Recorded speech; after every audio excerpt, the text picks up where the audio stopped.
I've learned a lot over the 4 decades of health and fitness and being in the trenches with the greatest in the world. And one of those things I've learned a lot more about and how to build better muscle is nutrition and how it has changed over the decades. And that's why I have the Titan meal plan for you guys out there that are confused about nutrition. I'm going to set you straight. Get a hold of me today. The link will be in the comments down below for you guys. Everybody, get over to the Titan meal plan, and I'll see you in the Titan crew where I will fine tune any difficulties that you're having.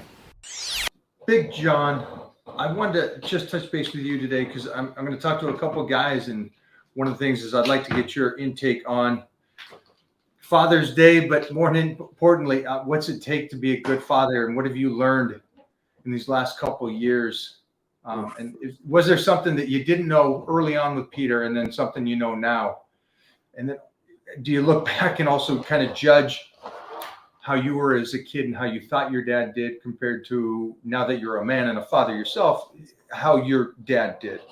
If that's all right, because I know that's probably some, like everybody has some deep-rooted things there, but whatever you feel like talking about, brother. So, one thing I say is Happy Father's Day in advance to everybody out there that's a father. It's a big responsibility. You're important to the fabric of your community, and you're more important to the family and the loved ones around you. So at that point, let's get into it. I originally wanted to have a kid at 25. It just didn't work out that way. I had him about 28 years old. So I wanted to have him young enough where, listen, I could be able to go out there with him. I was young enough, to be able to play sports with him, not be able to hurt or whatever it may be. Because, a lot of people are putting off fatherhood a little bit longer these days because they have a career or they're doing something different or whatever it may be. So, that's how it is. But being a good father to me is making sure that you provide for your family and you teach your son or daughter the lessons they need to learn. And you instill those ethics and morals into them. And what do I mean by that? So at that point, when you see the general public, when you're out and about, there's no basis or standard for morals or ethics anymore. Even going back to, a guy being able to hold open the door for a female or for his family, whatever it may be. There's different things out there that you don't see nowadays that have been, tossed to the wayside per se, or maybe not taught and just lost down the line in the families. But I think that's important. I think, being able to provide for your family is number one. So that means you do whatever it takes to take care of your family, right? You're going to work, you're going to bust your butt. You're going to make sure you provide for them, food on the table, clothes on their back, roof over their head, and try to get them everything else they want in life. I mean, that's what a dad normally wants to do, right? So the other thing is it's really easy to walk away from your family, right? Especially for guys these days. They have kids, they don't take care of them, they just walk away. And now that child is fatherless or looking for that fatherly figure, it might go in the wrong way to do this. So, or meet the wrong people, so this could affect kids for the rest of their lives. So if you want to play, you got to pay. So if, you want these relations with women and stuff like that, there is a possible consequence, right? So this is something you need to think about. And then, if you say, oh, I ain't worried about it, whatever. And I see some of these guys who left their kids. I'm like, man, I don't know how you could do that. Like that comes from you. That's literally coming from you. That's your legacy or DNA, whether you like the girl or you don't like the girl. The kid has nothing to do with it. So, that aspect, I've seen that. And, be strong for your kid. Be there by your kid. So, it's really important for you guys out there to be good fathers. So we raise another generation of masculine males that can provide and protect for their families going forward. What is one thing that your father taught you when you were young, and you thought it was a waste of time or irrelevant, and now as a father you go, I so see why he tried to imprint that on me? Is there something that you can recall or think of? I mean, for me, my dad had me we had a water blasting business, a lot of dirty equipment, so they had to sweep the back, do all that stuff when I was a little kid, probably go pick out the back, all the garbage, all that stuff. I was 9-10 years old. He always instilled with me, hard work's going to pay off, right? And, as a kid, I don't know if you really grasp that. I think you do to a certain extent, but you don't want to work hard, as a little kid. That's something that I think that you do, And then you figure out that, hey, listen, I like to do this, or I like to work. And then you just keep working harder and harder, and hopefully it pays off even more. Um, I mean, that's one of the biggest ones for me, I would say, is instilling hard work's going to pay off, and not At a really very understanding young that age. at like 6 years old. Well, yeah. That's Yeah, one thing. exactly. The other thing he taught me was you That's only a got big so one. much time, and you don't understand that as a kid either. You think you have all the time in the world. You think you're going to be Superman. You're going to live forever. And then, as you get older, and especially in our ages, you start going to more funerals than parties, right? Than birthday parties per se, or your loved ones, your dogs. Just recently lost mine, so that's the other big one. I think you only have so much time on this earth. Yeah, Time is a very delicate thing, and at that point, you better take advantage because you know when time's going to run out. so I appreciate you taking time today to give us an insight on this, brother. Thanks, Mike. I really appreciate you having me on here and being able to do it, man. I mean, like I said, fatherhood's one of the best things that I've ever been through or had done to me. Obviously, but me and Sharice was the other one. So it's really a cool feeling, and being able to instill the things you want in your child is key. So really, spend the time with them. I mean, that's quality time, and bonding with your family is everything. And we live to work, not work to live. And money is definitely a great benefit. It makes things comfortable, it makes things easier to a certain light, but that does not make you rich. Your family makes you rich. Your legacies make you rich. They'll be here when you're gone, passing on the information you give them. So be there for your family. Obviously, work hard to provide for them, but don't miss out on time with them. That's what I could say. Thanks, brother. Of course. Have a good afternoon, my man. Thanks for getting on here early, too. Appreciate you guys. Of course, man. Anytime, man. You guys have a great rest of your day. Here we go, Big Todd. It is Father's Day weekend this weekend, and so I wanted to touch base with you and ask you some questions about fatherhood, your take on fatherhood, and some great lessons that you can give those fathers out there. You got a couple knuckleheads. You got a couple great ones, 3 of them. Yes, That being said, but also just kind of insights that maybe your parents, your dad instilled onto you that you could pass forward to these people out here in the health and fitness world, or just actually we're crossing the lines now into the entire world. entire world. Yeah, talk to me.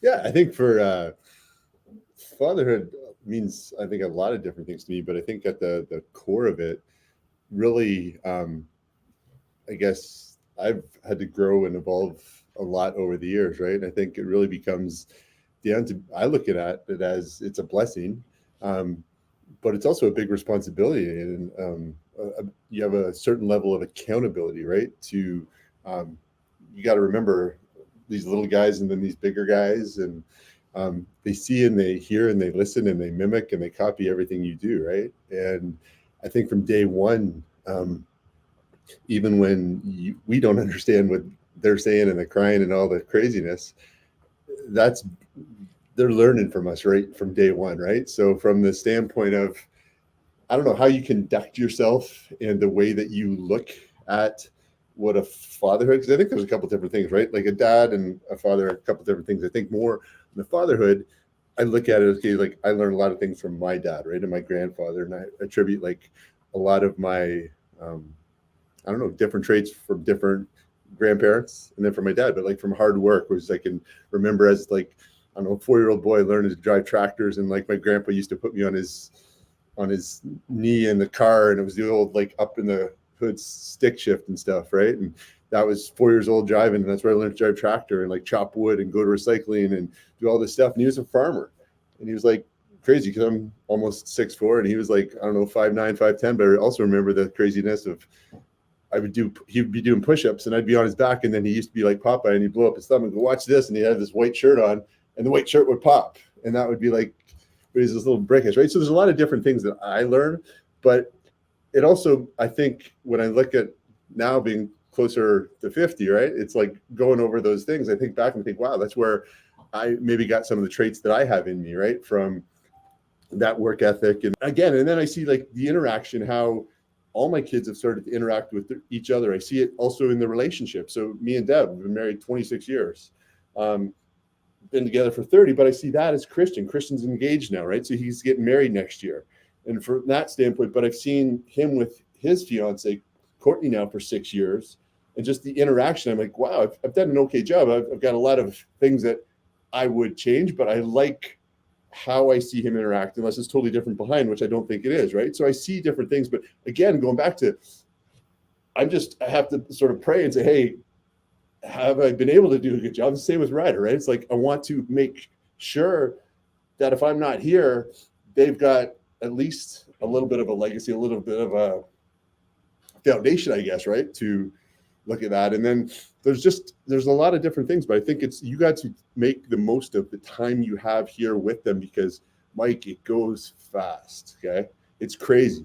Like, even just when I met you and Mona, I've got pictures of you holding Ryder when he was like a couple months old. So it's just, it goes way too fast. So you have to be fully engaged. It's, again, just taking in that breath, being present, and then working on everything sort of, I guess, in myself. And the more I grow personally, I think it's not just personal development, but for me, it's the same probably as you, but like working out in different things, right? Those things that are I'll call it therapy or whatever, allows me to be the best version of me to show up there. And again, I think that's just part of, I don't know, being a father. It's being the best example that you can be, the best person you can be. I think physically, mentally, spiritually, like leading by example, because again, they see everything. So you got to be like that there's nothing that can be hidden. There's nothing under the sheets and stuff, right? There's nothing behind closed doors.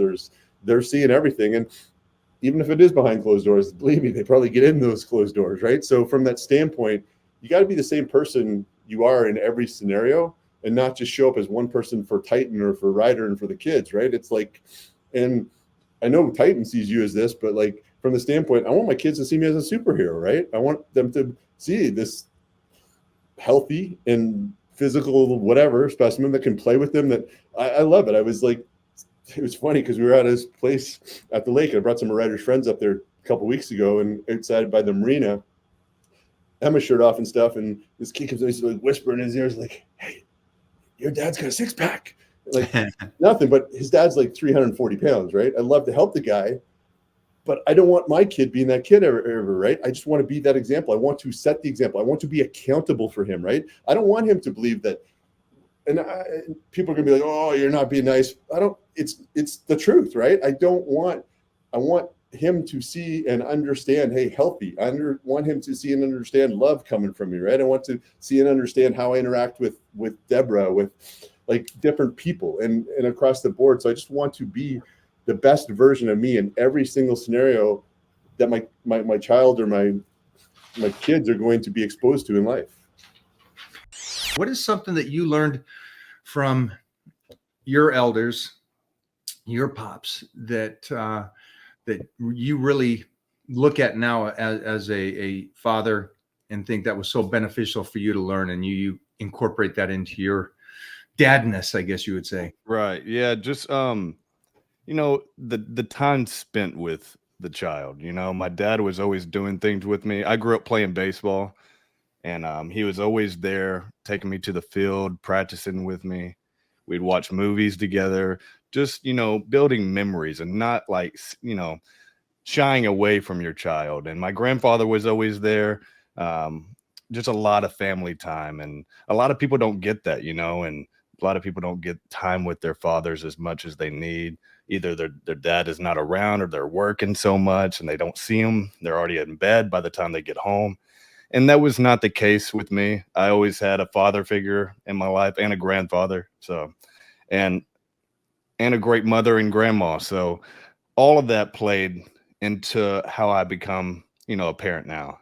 You seem to bridge a career, in a sense, of incorporating your son into some of the fun that you get to do, which also brings you finance. And that's kind of a cool thing, because you're already setting him up to win in life financially and work ethic, but it's also, you get to enjoy the time with him as well. Yeah. Tell us about that. Yeah, well, that's one of the best things about doing what I do, is getting to incorporate him into the skits, into the videos, because it's not like I'm dragging him into it because I want him in it. He wants to be a part of it too. And that's the best thing about it. If he didn't want to do it, like there's some days he doesn't want to film, we're not going to film. So I'm not going to force him to do it. And that's with anything with him. I'm not going to force him to do anything because that doesn't really settle well with them, showing them that, being forced to do something, really pays off. But yeah, man, that, like I said, it's just, that's the best thing. A part of this is no matter what I do, no matter what all the people I meet, and that is awesome meeting you. But the most important thing to me is getting to share those memories with him because they're on video forever. I was talking to a guy that works for YouTube, and he was like, man, what you're building so far is going to be so amazing for him when he gets older and he has all this to look back on. And that's some things that me and you probably don't have. I don't have a lot of videos with my parents because they're all on VHS tape somewhere and probably ruined, but he's going to have all these memories on YouTube. YouTube's not going anywhere anytime soon. So he's going to have all this. And I think he's that's gonna one of the remember all this. misconceptions is that they go, well, you're doing so much videos with your kids, or you're taking so many pictures. And what's funny is they don't correlate the fact that when I was a kid, it was the big camera on my dad's shoulders, filming me at the powerlifting meets or the bodybuilding or the wrestling or football games. And like your dad, my dad was always there regardless of how much he and my mom worked.